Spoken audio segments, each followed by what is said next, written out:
Today there are no Israelites waiting by the river Khavor. But what if they moved east, taking their place names with them?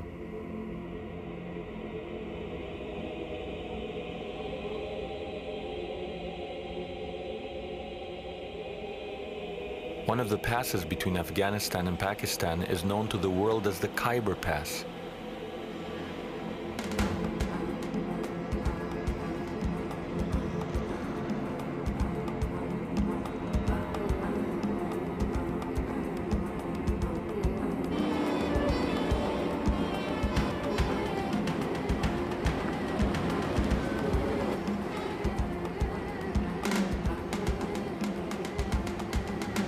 The Khyber Pass is one of the most lawless and dangerous places on earth. It is the heart of Pakistan's northwest frontier, the Wild West of the East. The first thing one notices is that the Pakistani government has no real authority here. The only way to obtain safe passage is to travel with an armed escort from the ruling people in the area, the Pathans. They have guarded the Khyber Pass for more than 2,000 years, driving away Genghis Khan, the British Army, and most recently, the Soviets. In Hebrew, it's known as Khavor Pass, the same name as in the Bible. And next to the Khyber Pass, there's a city called Peshawar in Pakistan. Peshawar means the same thing, the Khavor Pass. So we thought, could the Khyber be Khavor in the Bible? If it is, there should be here a river called Gozan. And right there, flowing into the Kabul River, is the river Ghazni.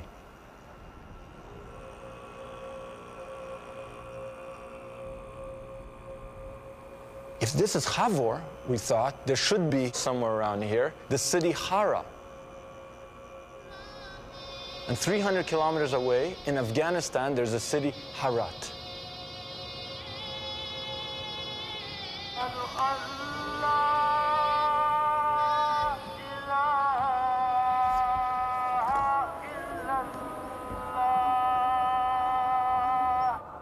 The whole world knows this area as a hotbed of Islamic fundamentalism.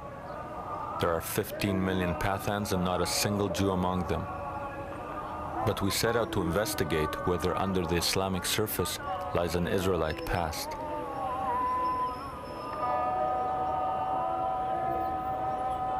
The first clue was the fact that the Pathans claimed to descend from Afghan, son of King Saul of Israel. From their perspective, Afghanistan is an Israelite name.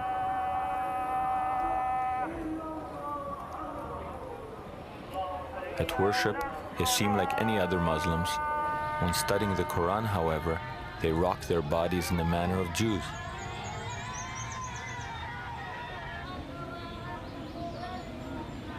To this day, it is an ancient code called Pukhtunwali, rather than Islamic law, which commands their ultimate loyalty.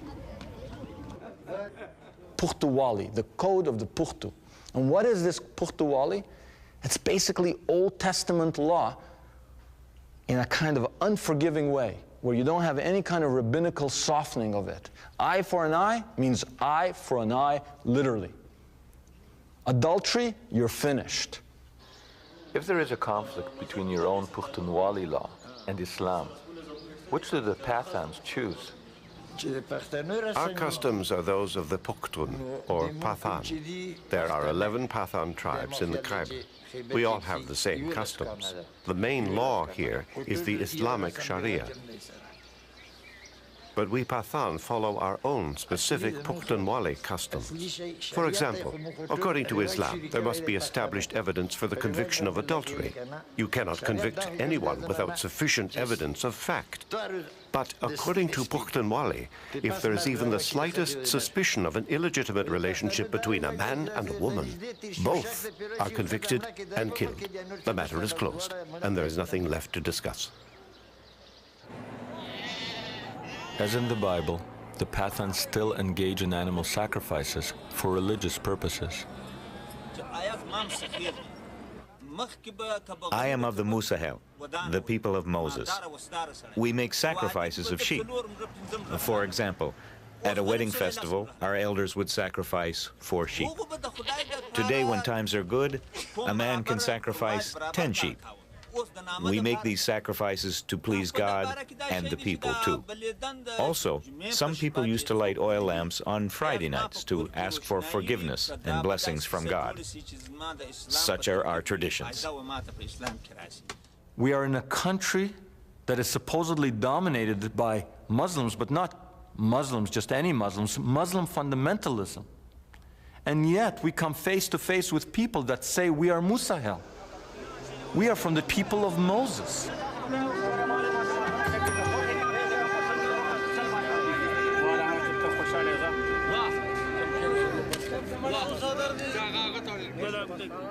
And as we travel among these people who look like they stepped off the pages of the Bible, Semitic faces, long beards, biblical garb, prayer shawls, and as the evidence mounted, we could not help but feel that maybe here among the Pathans of Afghanistan and Pakistan, we would find the answers to our quest.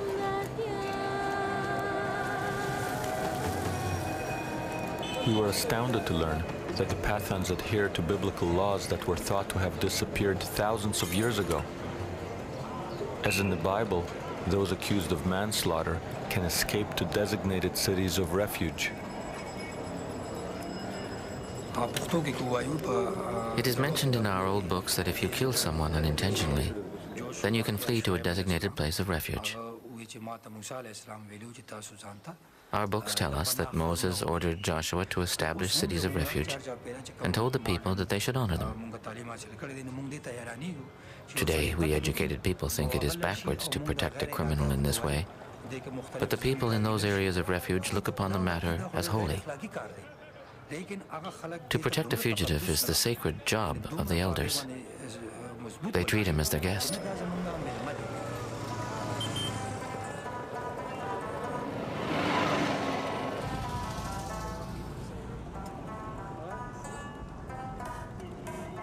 It seems the Pathans are trapped in time, tenaciously adhering to their ancient ways.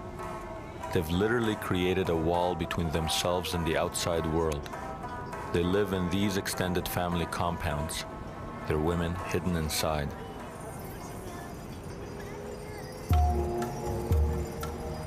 As in the Bible, the Pathan women observe a code of modesty which rarely allows them to emerge.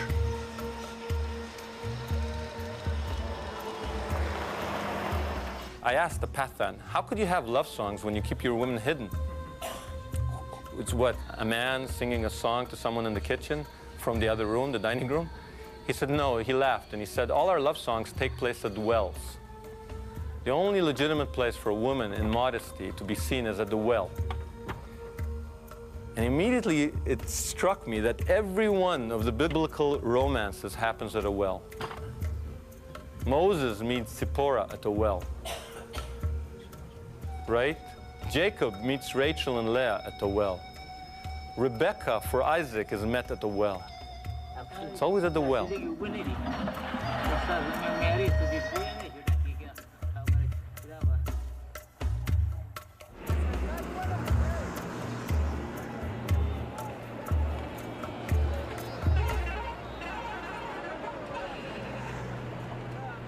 To enter the Pathan marketplaces is to step back in time. Defying all probabilities, the Pathans still live in tribal groups with Israelite names. Rabbani is similar to the tribe of Reuven, Levani, the tribe of Levi, and Shinwari, the tribe of Shimon. One Pathan tribe known as Gadun is very small in numbers, not unlike the lost tribe of Gad.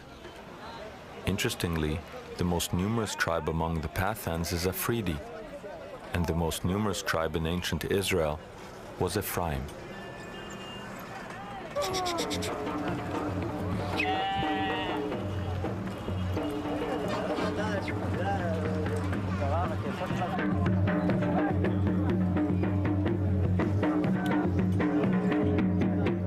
There is even a sub-tribe called Waziri, known for wearing its hair long.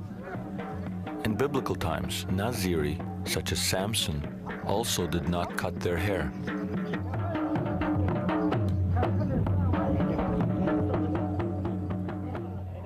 So you have Reuven, Gad,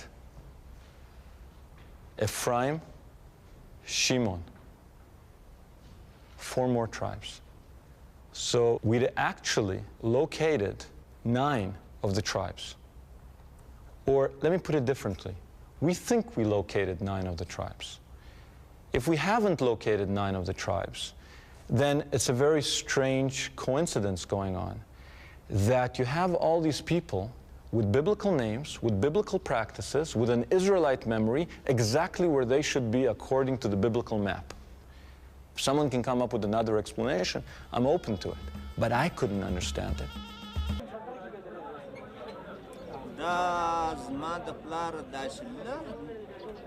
When I was young and had no beard, my grandfather's uncle died at the age of 115. We called him Baba, or grandfather. He used to say that we are the children of Israel. I was young, and at that age people forget things. They don't care much about history or talk of this kind. But now I would like to know, what are our origins? Where do we come from?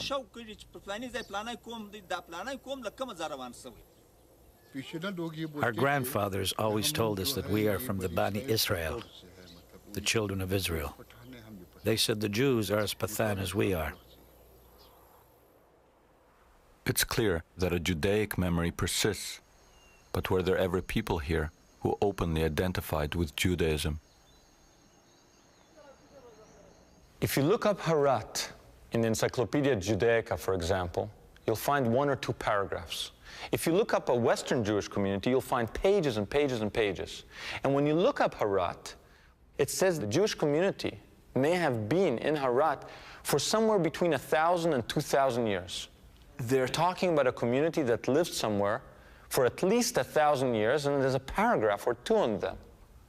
What does this tell us? It tells us that they're lost to our consciousness, that they've fallen off the Western radar screen.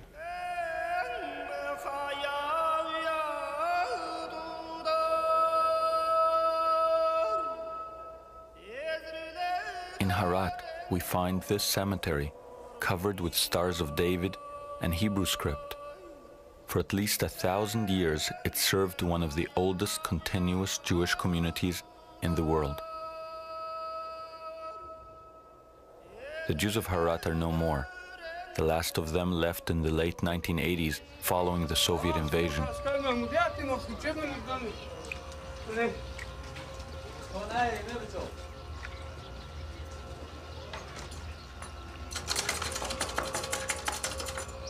The country is now torn by civil war, and yet a Pathan tribesman agrees to take us to one of the old synagogues.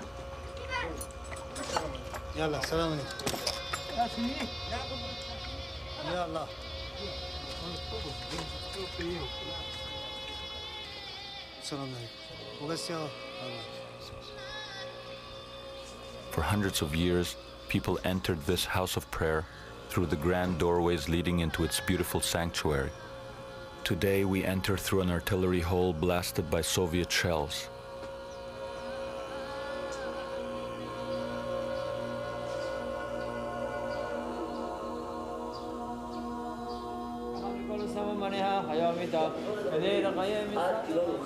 There is now a tiny community of Afghani Jews in Israel.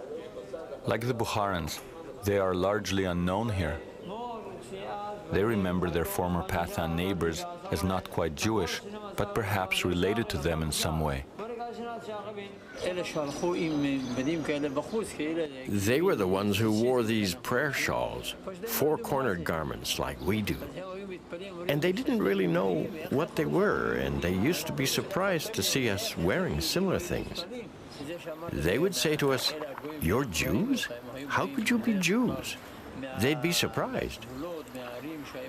I remember them coming from the border areas, from the mountains, from Pakistan, places like Jalalabad. And I remember people said that to this day they still lit candles on the Sabbath. They would put the candles under these baskets and didn't know why they were doing it. They had all these traditions they didn't know the origins of. Except they said, that is what our forefathers did. Did they think they were Jewish? They thought they were more Jewish than us.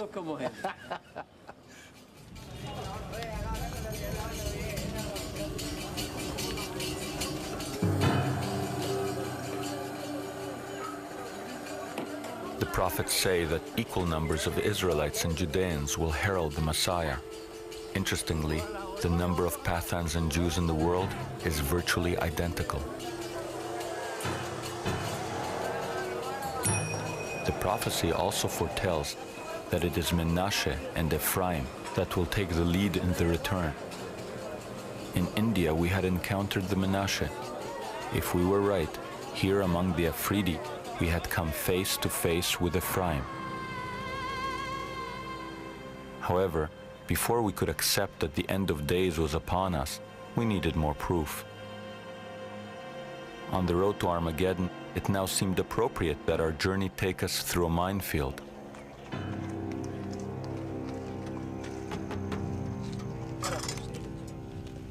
We needed harder evidence that the Pathans were of the lost tribes. So we went to the Afghani city of Kandahar, where in the 1950s a stone covered in ancient script was discovered. During the Soviet invasion, this stone was buried under rubble and surrounded by mines. Here, red dots mark undetonated mines, which we skirted to get to the site.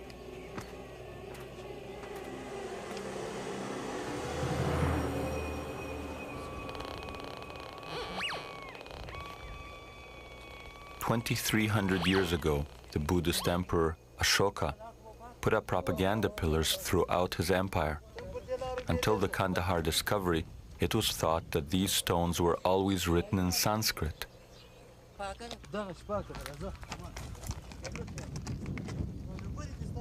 But the stone buried here is written in Aramaic. In other words, the people then living here spoke in the everyday language of the Israelite tribes.